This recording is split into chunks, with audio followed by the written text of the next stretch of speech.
Suzlon energy limited का जो stock है काफ़ी टाइम से बहुत ही अच्छे तरीके से भाग रहा है। जैसे कि हम लोग इस चार्ट में देख पा रहे हैं कि इसी साल अगर 1 साल का चार्ट देखते हैं यहाँ पे तो इसी साल ये 8 सा रुपए के आस-पास में था, मई, अप्रैल, मई के आस-पास में।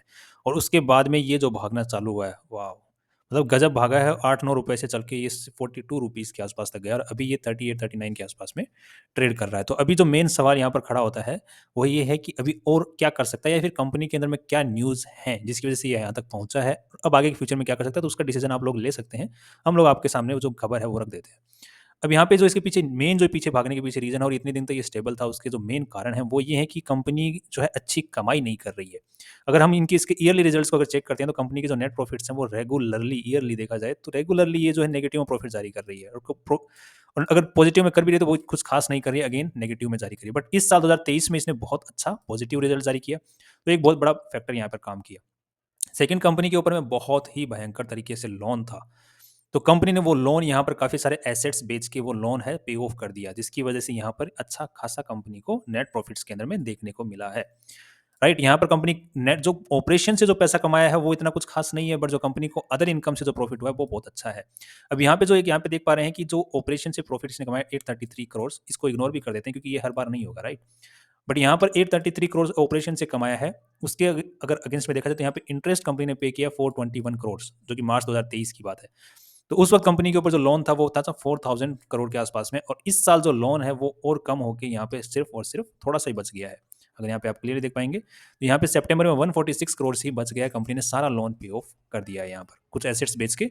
तो कंपनी के पास में जो बोरोइंग रिजर्व्स हैं उसमें भी पैसा आ गया अच्छा खासा और लोन भी पे ऑफ हो गया। तो ये जो पैसा है तो सीधा ही बच गया, इंटरेस्ट वाला पैसा है तो सारा का सारा ही बच जाएगा। अब ये पैसा ये ऑपरेशन से इनकम कर ही रही है, ये होगा कि नहीं होगा वो तो किस्मत की बात होती है। अदर इनकम जो सोर्सेज होते हैं, अलग सोर्सेज होते हैं। जो ऑपरेशन से मेन जो इनकम सोर्स होता है वो अदर इनकम वाला नहीं होता। कंपनी ने मान लीजिए कि कोई एसेट्स बेच दिए, तो वो इस साल जैसे बेचे कंपनी ने एसेट्स, तो उससे अदर इनकम हुई है तो वो यहाँ पे दिख गई। ये साल नहीं होगी बट ये तो रहेगी, राइट। तो अब यहाँ पे कंपनी का इंटरेस्ट कम हो गया तो यहाँ पर नेट प्रॉफिट्स होते हैं, आने वाले जो टाइम है उसके अंदर में बढ़ते ही देखने के चांसेस हैं। एक तो ये रीजन है कंपनी ने लोन अपना अच्छा खासा पे ऑफ कर दिया, जिसकी वजह से कंपनी के जो नेट प्रॉफिट्स होते हैं वो आगे फ्यूचर में बढ़ते रहेंगे, रिजर्व्स भी बढ़ते रहने की उम्मीद है, जिसकी वजह से कंपनी की ओवरऑल जो वैल्यू है वो बढ़ती रहेगी।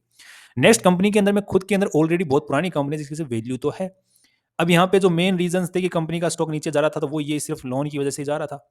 लोन पे ऑफ हो गया तो अब कंपनी के जो एसेट्स जो बचे हुए हैं उनकी एग्जिस्टिंग वैल्यू, क्योंकि बहुत पुराने एसेट्स हैं और बहुत पुरानी कंपनी है, तो जो एग्जिस्टिंग वैल्यू है वो बहुत ऊपर है, जिसकी वजह से कंपनी की जो जो आंकलन हो रहा है, कंपनी के जो एसेट्स का आंकलन हो रहा है वो बहुत अच्छे से हो पा रहा है और उसकी वैल्यू बहुत ऊपर जा रही है। अब यहाँ पे कितनी ऊपर जा रही है वो तो कंपनी जब बिकती है या फिर रीवैल्यूएशन होता है तभी पता चलता है कि एक्चुअल वैल्यू क्या निकल के आती है। बाकी तो अंदाजे लगाने वाली बातें हैं, बट हम लोग अंदाजा लगा के ये देख सकते हैं कि कंपनी अच्छा कमाई कर रही है, उस बेसिस के ऊपर बहुत अच्छा इसका वैल्यूएशन जा रहा है और आज के दिन जिस वैल्यू पे के ऊपर खड़ा है ये उस चीज़ को बहुत अच्छे से जस्टिफाई करता है। अब ये नेगेटिव पॉइंट था जो मेन, वो कैंसल आउट हो गया, जिसकी वजह से कंपनी का स्टॉक भाग लिया। नेक्स्ट, कंपनी को मल्टीपल ऑर्डर्स मिल रहे हैं। अब एक बात को इसको जानिए, कंपनी करती क्या है? जो कंपनी बनाती है, जो विंड टर्बाइन्स नहीं होती हैं वो कंपनी बनाती है। अब यहाँ पे जो रिन्यूएबल रिसोर्सेज की तरफ पूरा एनर्जी सेक्टर जो होता है, मतलब जिससे कि हमारा बिजली बनती है, वो बिजली बनाना रिन्यूएबल रिसोर्सेज की तरफ शिफ्ट हो रहा है पूरा का पूरा, राइट। जैसे कोल से जना की बिजली बनाना, तो वो मेन सोर्स था, मेन बड़ा। एक अपना आजकल ये जो टरबाइन से भी बनाते हैं, जैसे कि वाटर जो नदियों के जो पुल्स होते हैं, वहाँ पे पुल बना के और बाद में वहाँ से पानी को फ्लो कराना नीचे और वहाँ से टरबाइन घुमाना, वो भी एक अच्छा सोर्स है। एक न्यूक्लियर एनर्जी है कि जो कि यूरेनियम यूज़ करके वहाँ से न्यूक्लियर एनर्जी के थ्रू बिजली बनाना, वो भी एक अच्छा खासा सोर्स है। सो एक जो मेन जो 3 सोर्सेज़ हैं, एक तो है टरबाइन घुमाना, जो कि नदी का पुल बना के, तो नदी तो बहती रहेगी, वहाँ से वो टरबाइन घूमती रहती है, वहाँ से पानी बिजली बनती रहती है। नेक्स्ट है सूरज से बिजली बनाना, तो वो भी एक अच्छा खासा सोलर प्लेट लगा दो, बट वहाँ पे क्या है कि हमको सूरज चाहिए। तो काफ़ी सारे एरिया जैसे भी हैं जहाँ पे सूरज नहीं निकलता, इतनी ज़्यादा धूप नहीं होती, तो वहाँ पे फिर वो इफेक्टिव नहीं रहता उतना। बट काफ़ी सारे एरिया ऐसे हैं जहाँ पे सूरज बिजली की तो ज़रूरत है। तो रिन्यूएबल एनर्जी में फिर शिफ्ट हो रहा है, तो वहाँ पर हमने को फिर हवा तो चलती रहती है, हवा तो हर जगह ही चलती है, तो वहाँ पर विंड टरबाइन काम आते हैं फिर। तो और जो विंड टरबाइन जो जनरेटर्स होते हैं, वो ये कंपनी एक आज के दिन बहुत बड़ी बादशाह है विंड टरबाइन बनाने वाली। इसीलिए इसको मल्टीपल ऑर्डर्स मिल रहे हैं, तो अब कंपनियों के जो वेयर हाउसेस होते हैं, कंपनियों की जो फैक्ट्रीज होती हैं, वो तो इंडिया में जगह-जगह फैली हुई हैं, वहाँ पे सूरज आ रहा हो, चाहे नहीं आ रहा हो, राइट? तो अब इसके पास में मल्टीपल ऑर्डर्स आ रहे हैं, जैसे महिंद्रा का भी रिसेंटली ऑर्डर आया हुआ है, जैसे कि हम लोग यहाँ पे देख पाएँगे। जैसे महिंद्रा ने एक 100 वॉट समथिंग का इसको ऑर्डर ऑलरेडी दिया हुआ है, जो कि अभी रिसेंटली दिया है 27 तारीख को ही, राइट। तो इस तरह से मल्टीपल ऑर्डर्स मिल रहे हैं अलग अलग कंपनियों से, क्योंकि जहाँ पे सूरज नहीं आएगा वहाँ पे प्लेट्स नहीं लगेंगी, वहाँ पर यही काम आएगा, राइट। और कंपनी जो गवर्नमेंट का जो फोकस है वो पूरा का पूरा क्या है कि पूरा जो ट्रेडिशनल तरीके हैं ना कि एनर्जी बनाने के, उनसे शिफ्ट होके उसकी तरफ में जाना है, रिन्यूएबल रिसोर्सेज की तरफ में। तो वो फोकस के साथ में कंपनी काम कर रही है, तो इसके लिए अगेन पॉजिटिव न्यूज़ हो जाती है। नेक्स्ट अगर हम लोग देखते हैं तो कंपनी के बारे में एक नेगेटिव न्यूज़ है जो कि रिसेंटली है, जो कि 27 तारीख को आई थी कि कंपनी को 1 करोड़ 36 लाख रुपए का पेनल्टी लगाया है जीएसटी डिपार्टमेंट ने, जिसमें इन्होंने कहा है कि इन्होंने 2017-18 के अंदर में आईटीसी को ज़्यादा ही ले लिया था। अब बिज़नेस किस तरीके से काम करता है, जो कंपनी क्या करती है, कोई भी कंपनी मैन्युफैक्चर करती है कोई चीज़ को, तो वो एक जगह से सामान उठाती है और दूसरी जगह वो सामान में से कुछ नया बनाती है प्रोडक्ट, और फिर उस प्रोडक्ट को आगे बेच देती है। तो जहाँ से सामान उठाती है, खरीदती है, उसको जीएसटी पे करती है। वो जीएसटी पे करने के बाद में वो क्लेम करती है वापस से। तो वो उस कम ये जो जीएसटी डिपार्टमेंट वाले वो क्या बोल रहे हैं कि जितना इन्होंने सामान उठाया था उसके मुकाबले इन्होंने ज़्यादा क्लेम कर लिया जीएसटी। तो वो जो ज़्यादा जीएसटी कंपनी क्लेम कर चुकी है, वो वापस हमें पे करो और पेनल्टी के साथ में पे करो। सो पेनल्टी लगती है उसकी डबल, जितनी जीएसटी क्लेम की है उसकी डबल पेनल्टी लगती है। तो यहाँ पर कंपनी ने बोला है कि हमने ऐसा कुछ नहीं किया, हम इस चीज़ को एपेलेट ट्रिब्यूनल जो है अपना जो कि मतलब कोर्ट के अंदर में केस करेंगे। सो कंपनी बोली हम पे नहीं करेंगे, ये पेनल्टी वगैरह हम कोर्ट में केस करेंगे और वहाँ लड़ेंगे। सो ये कंपनी का आगे का मामला है। सो ब इतनी बड़ी अमाउंट भी यहाँ पर है नहीं, सो डरने वाली बात वो भी नहीं है। तो इसको मार्केट इतना सीरियसली ले भी नहीं रहा है। राइट?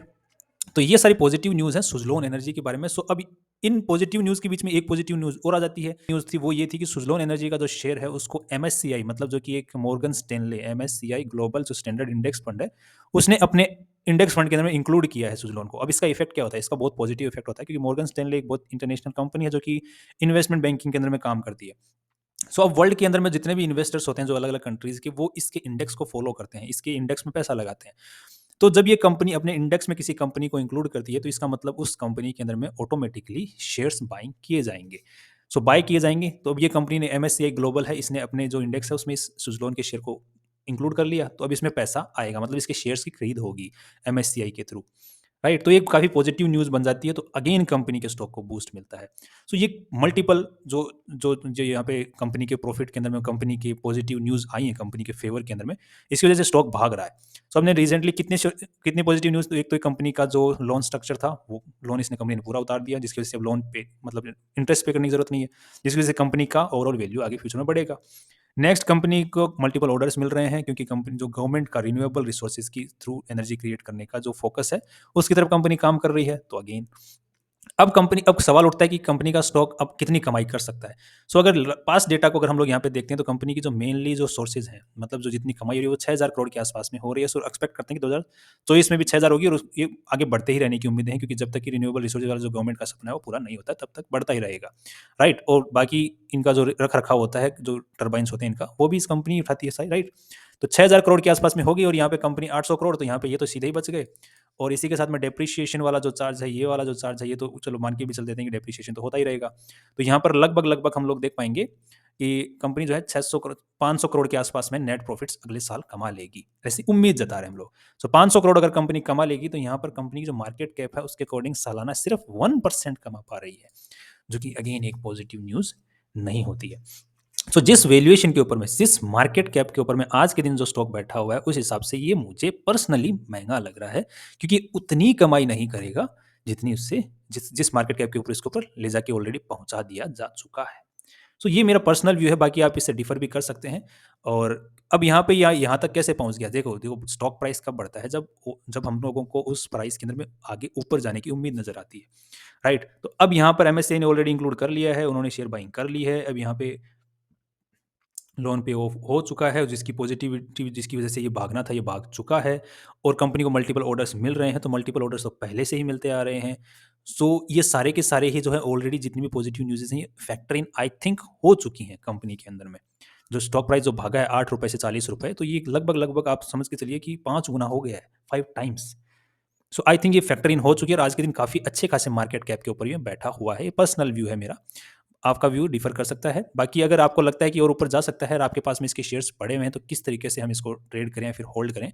सो मैं अगर अपने तरफ से बताऊँ आपको, अगर आपको टेक्निकल, क्योंकि फंडामेंटली तो हमने बात कर लिया, अब टेक्निकली अगर थोड़ा-सा देख लेते हैं किस हिसाब से इसका हम लोग स्टॉप लॉस लगा के काम करें, तो उसका देख लेते हैं एक बार थोड़ा-सा, राइट? के लिए अगर हम लोग देखते हैं, तो इस चार्ट को यहाँ पर एक मल्टीपल सपोर्ट लेते हुए ऊपर की तरफ में भागा है। तो अगर इस लाइन के नीचे आकर कोई भी कैंडल जो है क्लोजिंग दे देता है, इस लाइन के नीचे आकर के, और उसके बाद में ये वापस से उस लाइन को भी नीचे जो क्लोजिंग दिया है, उसके बाद में भी उसको भी तोड़ देता है, तो एक वो स्टॉप लॉस का रोल प्ले करेगा। अब यहाँ पर अगर हम लोग ध्यान से देख पाएँगे, एक मैं आपको यहाँ पे ड्रॉ करके दिखा देता हूँ ताकि कन्फ्यूजन ही ना रहे। वही, राइट? तो अब यहाँ पे इस तरीके से ये लाइन बनी हुई है, तो अगर ये कल को कोई भी एक विंड कैंडल आती है और इसके नीचे यहाँ पर क्लोजिंग दे देती है, राइट? और बाद के अंदर अगली जो कैंडल होती है वो उस क्लोजिंग के जो दिया हुआ है उसके जो लो बना है, जैसे कि मान के चलिए, दोबारा इसको आपको मिटा के दोबारा दिखा देता हूँ।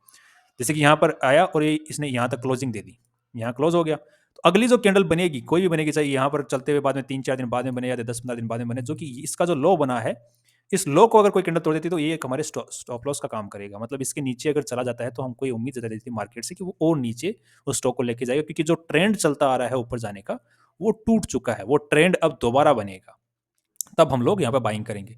तो यहाँ पर अगर इस टाइप से अगर बनाता है तो अभी तो आप होल्ड कर सकते हैं, मगर इस टाइप से अगर ये बनाता है कैंडल और जिसका लो बाद में तोड़ता है अगेन, तो हम लोग उसको एग्जिट कर लें तो बेटर है, वहां पर हम प्रॉफिट बुकिंग कर लें तो बेटर है।